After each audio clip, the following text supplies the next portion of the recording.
Une liste gilets jaunes pour les européennes. Toujours en première ligne sur les réseaux sociaux, les gilets jaunes ont bien désormais des leaders. Mais qui représente qui? Et pourquoi la colère d'une partie du mouvement se retourne-t-elle contre ceux qui prétendent l'incarner? Nous avons mené l'enquête et voici les indices. Des vidéos en live tournées depuis des camions ou des sièges de voitures par ceux qui sont devenus les visages du mouvement. Flyrider, Éric Drouet. Ils parlent pendant des heures et ces heures seraient une des clés de leur succès. Des mises en cause de celle qui a rangé le gilet jaune pour endosser la veste de candidate tête de liste. Le fait qu'elle ne s'exprime pas sur les réseaux sociaux expliquerait la défiance que suscite l'aide-soignante Ingrid Levavasseur. Mais que se joue-t-il derrière ce match d'apparition entre les grands médias et les réseaux sociaux? Des réseaux sociaux où les gilets jaunes appellent à la manif et poussent des coups de colère. S'agit-il d'une nouvelle forme ou renvoie-t-elle à des formes plus classiques de contestation? Nous poserons la question à Stéphane Courtois, historien, spécialiste des grands mouvements sociaux. Mais d'abord, premier indice. Postés dans leur camion ou devant le mur de leur salon, les gilets jaunes se filment depuis le mois de novembre. Petit montage de ceux qui se sont imposés. Salut. On va attendre qu'il y ait du monde qui se connecte, comme d'hab. Je pense qu'il faut que les gens, faut qu'ils comprennent bien ça, qu'on se laisse pas embobiner, parce que sinon, le 24 novembre, ça se serait pas fait. Moi, on nous a dit oui, il faut aller au Champ de Mars, il faut faire ceci. Moi, j'ai gardé le cap jusqu'au bout. Hein. Si dans les 2 semaines qui suivent, il n'y a aucune avancée concrète, financière envers le peuple, je pars de ce pays, je fais une demande d'asile constitutionnel et je me battrai à l'extérieur, mais je peux vous garantir que j'y passerai ma vie, mais je me battrai contre vous jusqu'à ce que j'en crève. Vous avez promis qu'il n'y aurait plus de SDF dans la rue. On les voit, les SDF, ils sont de partout. Hein, c'est nous, gilets jaunes, lors des rassemblements, qui les portons, qui les mettons à l'abri, qui leur donnons de l'argent, alors que nous-mêmes, on n'a rien. Mais c'est connu, c'est souvent quand on n'a rien qu'on est le plus généreux, et quand on a beaucoup qu'on fait le radin. Réagissez, parce que vous êtes à 2 doigts d'une révolution. Et croyez-moi, vous allez plus perdre vous que nous. Parce que nous, on n'a rien à perdre. On sait que quand on va dans la rue, on joue notre vie. Il s'énerve ou bavarde. Est-ce le ton gilet jaune et de quoi est-il le nom? Premier élément de réponse avec Denis Bertrand.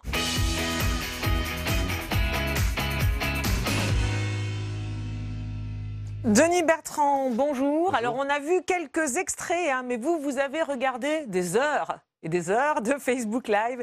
Ils s'appellent Éric Drouet, Flyrider ou Ramous. À voir leurs vidéos, vous comprenez pourquoi ils sont devenus les incarnations du mouvement? Je comprends d'abord qu'ils sont entrés dans le paysage médiatique par effraction. C'est-à-dire qu'en rompant de manière presque systématique les codes à travers lesquels on perçoit l'information, l'actualité, le présent. Et le premier, je crois, c'est la question du temps. Le temps médiatique de référence, c'est un temps segmenté, coupé, ramassé, concentré, discontinu. Comme on va voir dans cette émission. Comme on va le voir. Et alors que le temps, ici, c'est un temps dilaté. C'est du temps qu'on passe ensemble, en réalité. D'accord, c'est-à-dire que la contestation des médias classiques, elle s'exprime jusque dans la forme, c'est ça? Absolument, radicalement, je dirais même. Et alors, la longueur, ça c'est vrai que c'est des codes qu'on avait déjà pu voir dans la télé-réalité, comme ça, des vidéos où il ne se passe pas forcément toujours grand-chose. Est-ce qu'il y a d'autres ingrédients là assez spécifiques? D'abord, oui, il y a les plans qui sont toujours les mêmes, qui sont des plans visage. Ouais, dans des camions. Dans des décors qui ne sont pas des décors construits comme celui-ci, par exemple. C'est des décors de vie quotidienne qui s'estompent, qui sont à peine présents. Juste une sorte de... Parce qu'on ne peut pas dire même un salon, un coin de porte. D'accord. Et sur le style, la forme, parce qu'on voit qu'il y a des moments où il ne se passe pas grand-chose, il y a quand même des moments où il y a des coups de gueule. Alors, là aussi c'est intéressant, le discours est profondément différent dans son principe. C'est-à-dire que ce n'est pas le monologue de quelqu'un qui parle, ou un dialogue construit comme le nôtre, par exemple, actuellement. C'est une sorte d'interaction en continu. Donc une interaction en continu avec des personnes absentes qui sont en réalité de l'autre côté de l'écran. Ce qui fait qu'il y a une sorte de dialogue de l'écran avec le hors-écran et qui donne tout le temps du silence. On a des réponses à des questions qui ne sont pas posées. Oui, mais il y a aussi des interjections vis-à-vis de personnes, par exemple Emmanuel Macron, qui est souvent pris à partie. Là, on l'a vu dans le petit extrait de la vidéo de Ramous, qui interpelle les puissants, Emmanuel Macron. Et puis, c'était d'ailleurs le cas, déjà, un petit flashback, ça paraît loin, c'était au mois de novembre, de la fameuse vidéo de Jacqueline Moreau, qui, avec 6 millions de vues, avait donné le coup d'envoi. On revoit un mini-extrait. J'ai fait une petite liste de ce qu'on subit depuis que vous êtes là, mais on en a plein les bottes. C'est clair? Elle, sa vidéo ne durait que 4 minutes. Hein, alors on pourrait se dire que c'est pas du tout le même style que les autres qu'on vient de voir tout à l'heure. Il y a des ingrédients communs, vous dites? Oui, chacun a un style différent. On pourrait faire une stylistique. Oui. Pourquoi pas? On pourrait fonder une discipline universitaire. Mais oui, bien sûr. Mais il y a des traits communs. Alors c'est lesquels? Alors par exemple le superlatif. On est dans l'extrême, on est déjà une expression de la radicalité, mais une radicalité qui passe par l'ironie, par la provocation. D'accord, donc l'extrême, c'est un point commun de tous, ces personnages. Je pense, parce que l'extrême, c'est ce qui crée l'assentiment. C'est l'assentiment recherché à travers l'extrême. Et alors, à voir ces vidéos aussi, on est surpris par moments de voir que leurs auteurs n'hésitent pas à filmer leurs doutes et leurs interrogations. Alors, il y a un extrait qu'on a retenu, c'était au moment du débat sur le pacte dit de Marrakech, un traité de l'ONU fixant une charte de conditions d'accueil des migrants. Discussion entre Flyrider et Éric Drouet, extrait. Et l'histoire de l'ONU, c'est il veut signer un pacte pour accueillir 480 millions de migrants sur 8 pays différents et donner la place de siège permanent à l'ONU à quelqu'un d'autre. C'est chaud, c'est chaud, c'est chaud. Bah là, s'il fait ça, il vend la France carrément. Voilà, c'est chaud, c'est chaud, c'est chaud. Va savoir ce qu'il en pense au final. C'est vrai que c'est étonnant de voir comme ça qu'ils n'hésitent pas à filmer leurs doutes et leurs interrogations. Comment vous l'expliquez pour des leaders quand même d'un mouvement de protestation au départ?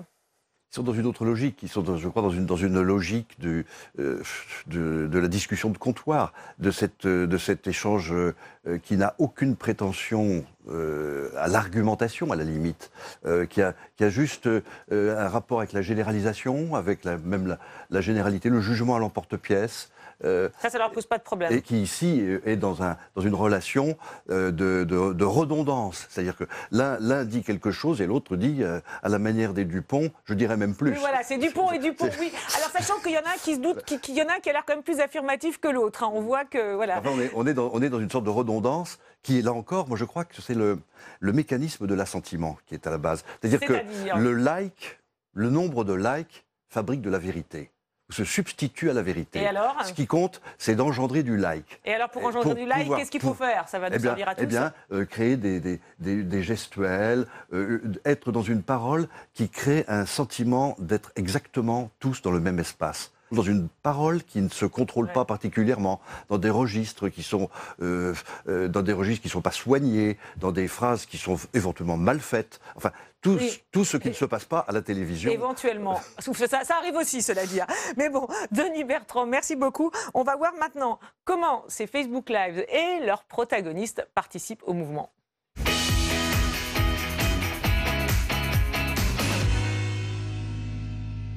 Alors, Véronique Reissoul, spécialiste en e-réputation chez Dentsu Consulting, et Michel Herman, philosophe et spécialiste de la colère, une émotion contemporaine, hein, comme vous dites dans votre livre. Alors, ils sont tous en colère, les gilets jaunes qu'on vient de voir. Oui, je crois qu'ils sont tous en colère, mais qu'il y a peut-être deux modes de colère différents qui apparaissent. Il y a d'abord une colère d'aversion. C'est Jacqueline Moreau, par exemple. Bon. Et cette colère est apparue comme extrêmement rude lorsque ces 6 millions de vues sur Facebook ont surpris tout le monde.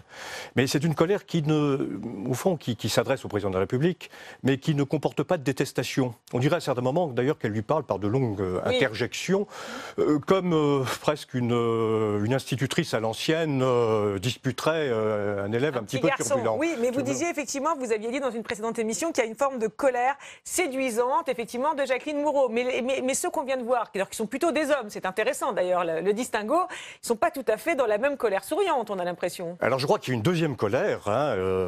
C'était pas tout à fait perceptible au début du mouvement, il y a 2-3 mois, mais il y a une colère véritablement de répulsion. Je fais la différence entre l'aversion et la répulsion. Une colère de répulsion, et cette colère de répulsion, elle s'est alimentée au fil des semaines par un sentiment de détestation et je dirais pratiquement de haine. Et c'est ça que vous voyez ? C'est ça que je vois là. Et en même temps, ce qui me frappe, c'est que dans cette manière de faire, entre guillemets, de la politique, dans ce mouvement social qui refuse tout de même, pour une partie d'entre eux, bien évidemment, la politique ou le politique, c'est comme un peu le miroir de ce qui se passe pour moi dans la société. Si la colère est une émotion contemporaine, c'est parce que l'individu d'aujourd'hui, très égocentré, ne supporte pas d'être responsable et au au fond, il donne, hein, c'est un petit peu ce qui apparaît dans les différentes vidéos que vous avez passées, et il veut dire la réalité. C'est comme s'il donnait, au fond, une sorte de texture colérique à la réalité qui nous entoure. On est véritablement dans l'émotion et pas dans le politique. Et c'est ça, à mon avis, qui oppose deux types de gilets jaunes.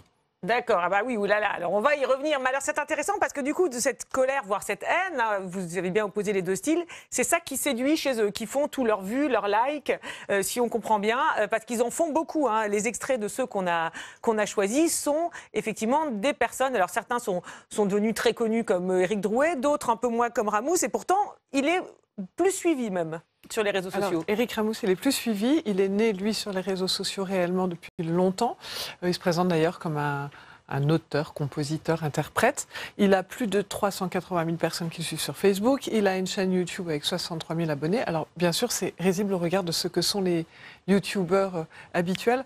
Vous avez décomposé tout à l'heure les codes. Il faut vous dire que les codes avec je me filme devant une porte ou un bout de chambre, on ne sait pas bien où, et j'interpelle. Oui, c'est les codes des youtubeurs qui viennent eux-mêmes de la télé-réalité, etc. Voilà. Sauf que là, la différence, c'est l'interpellation, effectivement, qu'on a différenciée, effectivement. Et dans cette interpellation, Ramous n'est pas né des Gilets jaunes. Il avait commencé, et évidemment, il est souvent moins cité, mais il est beaucoup plus influent. Chacune de ses vidéos est beaucoup plus reprise. Et globalement, on peut se dire que dans le classement de l'influence, ça n'est pas que lié au nombre de personnes qui les suivent sur les pages elles-mêmes. C'est lié à quoi alors? En fait, sur les pages, au démarrage, oui, bien sûr, mais il y a un moment donné où vous parlez toujours un peu au même, à moins de gagner des nouveaux fans. Oui, il y a une viralité qui se crée avec des personnages qui émergent et qui dépassent le cadre des réseaux sociaux.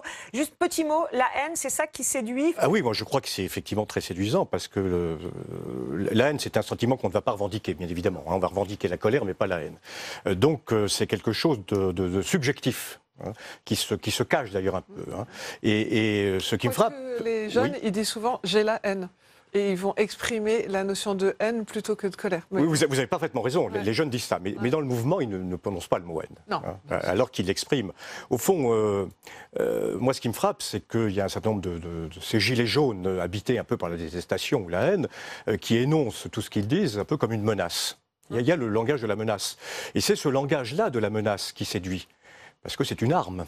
Ah, vous parliez de cette catégorie quand on préparait l'émission, Véronique Reissoul, des gilets jaunes traditionnels, dits traditionnels, ce sont ceux qu'on vient de voir. Et dans cette catégorie, vous placiez aussi une autre figure, un dit journaliste gilet jaune qui interpelle les personnalités, par exemple Jean-Michel Apathy.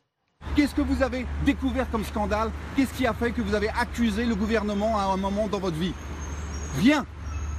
Vous donnez vos opinions. Vous êtes monsieur opinion. Qui vient d'une petite épicerie. Et maintenant... Et quel est le problème? Le problème, c'est que maintenant, tous les journalistes, aucun ne pourrait avoir votre cursus. Quel jour on est? Aucun ne pourrait avoir votre cursus. Maintenant, il faut suivre des écoles de journalisme qui vous formatent. On est le 7 janvier. Ouais. Vous savez ça? 2019. Ouais, 7 janvier 2019. 7 janvier 2015, des journalistes sont morts. Et ce jour-là, on a dit... La tolérance, c'est quelque chose d'important dans la société. Parlons des journalistes. Parlons des journalistes. Réfléchissez à la tolérance. Ok. Alors, a priori, c'est quand même très différent. Là, on est dans le, entre guillemets, journalisme gilet jaune. Et là aussi, ça a beaucoup buzzé, ces vidéos, en dehors d'ailleurs des réseaux sociaux. C'est quoi? Expliquez-nous un peu cette typologie que vous faites de ces gilets jaunes traditionnels. Qu'est-ce qu'elle recouvre? C'est ceux qui sont en colère, comme disait Michel Herman, ceux qui ont, entre guillemets, la haine? Il y a ceux qui ont la haine ou la colère, enfin la haine non exprimée, la colère. Et ce sont des gens qui ont tous une réalité en commun qui est, ils sont là depuis le début. Donc c'est pour ça qu'on les écoute. Parce que pour être dans les traditionnels... Ils ont une légitimité historique. Pour être dans les traditionnels, il faut remplir ces trois critères. C'est le gilet jaune canal historique. Canal historique. Le deuxième, c'est je consulte toujours mes camarades. Où je partage avec eux ce que je suis en train de vivre. Et puis la troisième catégorie, caractéristique, c'est que je suis censée être apolitique et être plutôt contre une organisation en soi. Et puis à l'intérieur de ça, il y en a quelques-uns qui commencent à être un peu plus radicaux, un peu plus difficiles, un peu plus violents. Et donc à l'intérieur des traditionnels, il commence à y avoir deux courants, on va dire les très très énervés, qui sont au bord de la haine, si je comprends votre propos. Comme lui, par exemple. Voilà, comme lui. Et puis des gens qui sont plus pacifistes, qui considèrent qu'il faut continuer à maintenir la logique de discuter avec ses camarades, échanger et être visible. Donc c'est M. Rodriguez, par exemple. Et ceux-là sont beaucoup moins dans Rodriguez, lui qui a été blessé à l'œil pendant la manifestation et qui a lancé un appel au calme, effectivement, après sa blessure. Alors, ces gilets jaunes traditionnels sont, on l'a dit, souvent porteurs de colère. Colère contre Macron, bien entendu, mais colère également contre leurs pairs, gilets jaunes, qui ont monté une liste pour les européennes avec en première place Ingrid Levavasseur. Aujourd'hui, certains tentent de voler l'identité des gilets jaunes, des citoyens, en faisant de la politique, en allant s'asseoir à la table de ces mêmes personnes qui ont volé le peuple, l'ont pillé, lui ont menti, et en plus de ça, depuis plus de 10 semaines, le tabassent. Et nous, on doit accepter ça. Je sais pas qui t'a racheté Ingrid. Je sais pas qui t'a donné quoi que ce soit ou qui t'a vendu du rêve. Mais ce que je vois, c'est que tu es en train de trahir des dizaines, voire des centaines, voire des milliers de personnes qui avaient confiance en toi. Et tu es en train de leur mettre une carotte. Voilà, donc Ingrid Levavasseur, elle doit avoir les oreilles qui sifflent. Et cela dit, elle est aussi prise à partie dans les médias dits classiques, sur les plateaux télé, comme ici dans l'émission politique. Donc ce programme que nous allons lancer, c'est celui-ci, c'est celui de faire participer le citoyen et d'arrêter de nous endormir avec vos phrases de 10 mètres de long qui ne veulent plus rien dire au nom des citoyens français. Vous n'êtes pas d'accord derrière? Je ne voterai pas pour elle. Pourquoi? Je lui dis carrément qu'il faut qu'elle enlève son gilet jaune. Ben, je ne l'ai pas là. Elle a créé un parti politique, elle a pu, c'est fini. C'était pas le moment de créer un parti politique. C'était pas maintenant. C'était de faire le buzz. Ben, vous avez gagné, vous avez fait le buzz. Vous avez rencontré Madame la ministre. Et vous aussi bientôt dans le Pas-de-Calais. Ah oui, mais moi, alors attendez, mais moi ce que je vais faire, c'est que je ne vais pas le cacher à tous les gilets jaunes du secteur, comme ça s'est fait avec vous. Pourquoi vous n'avez pas osé en parler? Pourquoi vous n'avez pas dit aux gens qui vous suivent, je vais rencontrer le ministre? Qu'est-ce qu'il y avait de mal à ça? Pourquoi vous avez encore fait ça dans le dos des gens? Vous êtes une vraie femme politisée. C'est merveilleux parce qu'on est en train de faire de la politique. On fait comme ce que je venais de dire juste avant. Entre politiciens, on se tire dans les pattes, même dans son propre camp. Voilà, on l'a vu via les réseaux sociaux, on le voit maintenant dans un média, on va dire, classique, un grand plateau télé. Un mot sur ces interpellations et l'échange, Michel Herman? Mais vous savez, la colère, c'est un grand incubateur de particules émotives. Et donc, ça swing les particules. Oui, exactement. Et là, qu'est-ce qu'on a? On a au fond l'opposition entre une colère, celle de Madame Levavasseur, là, qui est devenue une ambition. Et elle dit d'ailleurs, on va faire de la politique. On va transformer la colère en quelque chose. On va transformer la colère en quelque chose. Bon. Et puis, il y a une deuxième colère. C'est au fond le reproche de trahison. C'est pour ça que j'ai parlé d'un match entre les médias classiques et les réseaux sociaux. On a l'impression que la trahison, c'est de pas rester sur les réseaux sociaux, parce que Ingrid Levavasseur, c'est intéressant, parce qu'on voit sa page Facebook. Il y a 24 000 abonnés. Voilà, c'est pas tant que ça. Il n'y a pas de post, il n'y a pas de vidéo, il y a quelques photos. Donc on a l'impression qu'il y a un match qui se joue là, non? Je vous disais tout à l'heure qu'il y a donc les traditionnels avec plusieurs courants, mais qui ont en commun une réalité qui est ils consultent toujours leurs camarades et ils sont plutôt apolitiques et ils refusent d'organiser. Ils veulent qu'on puisse continuer à échanger sur les pages. D'ailleurs, c'est ce que dit cette dame quand elle l'interpelle en disant mais pourquoi vous ne l'avez pas dit? Pourquoi vous ne nous l'avez pas dit sur les réseaux? C'est la transparence, quoi. C'est la transparence et puis ce sentiment qu'on échange. D'ailleurs, dans la transparence, le fait qu'ils filment tout, c'est dans cette idée-là aussi. Je peux juger par moi-même puisque vous filmez, je peux juger par moi-même. Comme vous êtes notamment les entrevues avec les ministres. Exactement. Les premières avec Éric Drouet qui avait filmé. Voilà. Et donc leur trahison, c'est ce sentiment que finalement ces deux règles-là sont plus respectées. Et le deuxième courant est celui des institutionnels, dont fait partie Madame Levavasseur. Voilà, qui veut transformer la colère en proposition politique avec la liste Gilets jaunes. Voilà. D'ailleurs, on peut se poser la question, c'est ces deux femmes qui incarnent ce mouvement-là, qui sont donc en fait des mouvements où ils disent si on veut continuer, alors peut-être toujours en colère, mais en tout cas, si on veut continuer, il va falloir institutionnaliser les choses, sans doute avoir des listes et avoir un propos plus organisé. Et donc, on leur en veut parce qu'elles trahissent ce troisième point important qui est on ne doit pas s'organiser, on doit continuer à discuter ensemble. On ne doit pas s'organiser. Certains ont décidé qu'il ne fallait pas s'organiser parce que c'est pas un postulat. Je vous parle du courant des traditionnels. Voilà, oui, les traditionnels pensent qu'il ne faut pas s'organiser, mais effectivement, derrière ça, on a quand même l'impression qu'il y a un match entre médias classiques et réseaux sociaux, c'est ça? Oui, médias classiques et organisation, reconnaître qu'il faut un leader à un moment donné pour porter la parole. Ça va ensemble, l'organisation et les grands médias, ça va ensemble. Voilà. Alors, on va terminer parce que vous aviez parlé justement de ces deux catégories. Il y en a une troisième. Dernière catégorie, ce sont ceux que vous appelez les innovants et qui tentent de trouver de nouvelles formes avec par exemple des rassemblements de centaines de gilets jaunes relayés sur Facebook le week-end. Et puis ces innovants, ils ont aussi une historique. Priscilla Ludowski, initiatrice de la pétition en ligne contre la hausse des carburants qui a lancé le mouvement à l'automne. Elle a appelé au rassemblement de Bourges en janvier. tout en participant au lancement de la plateforme Gilets jaunes, alternative au grand débat, le vrai débat. Alors là, on a l'impression qu'on est quoi, dans un compromis, c'est ça? Elle essaye de... Et en plus, on la voit très peu, cette Priscilla Ludowski. Elle n'apparaît pas. On a l'impression que finalement, pour être acceptée, il faut se tenir à l'écart, c'est ça? Il faut pas se montrer. Elle a fait quand même pas mal d'apparitions médiatiques, mais elle a un petit peu arrêté. C'est plus qu'on sent qu'elle essaye de trouver une voie médiane entre les deux en disant on ne peut pas rester que dans ces discussions et cette sorte d'agora sur les réseaux sociaux. On ne peut peut-être pas non plus dire que c'est une bonne idée d'être parfaitement institutionnalisée. Et donc elle essaye des tas de choses. Donc on la voit peu, mais sur les réseaux, elle est quand même très présente. Elle discute beaucoup et elle propose des tas de choses très créatives, pas toujours très réussies, mais c'est le propre des innovations. On tente, on essaye, on recommence. Alors, mot de la fin, très rapidement. Vous me parlez tout à l'heure des femmes et des hommes.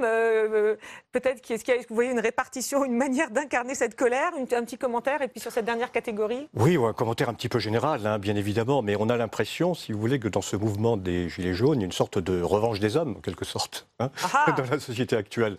Mais oui, comme vous le disiez, il y a beaucoup, effectivement, de ces Gilets jaunes interpellatifs, de ces Gilets jaunes qui veulent aller vers une forme de soulèvement. Sont des hommes. Sont des hommes. Et c'est assez étonnant. Alors que ceux qui veulent... il y avait les deux, vraiment les Au début, il y avait les deux. Beaucoup de femmes, on avait dit, voilà, il y a beaucoup de femmes sur les ronds-points, c'est un mouvement de femmes, mais en fait... je crois que la prise de pouvoir de cette partie des Gilets jaunes a été assurée par les hommes. Voilà. Bon, alors, on va voir. On l'a vu qui a prouvé la violence. Bon, voilà, quoi, la violence quoi? Est-ce que la violence, c'est une affaire d'homme? Je sais Oula, pas. Bon, alors, ça, c'est un débat philosophique. On ne rentrera pas là-dedans. On va poser la question, je voyais qui a prouvé tout à l'heure, à Stéphane Courtois, historien, spécialiste des grands mouvements sociaux dans l'histoire.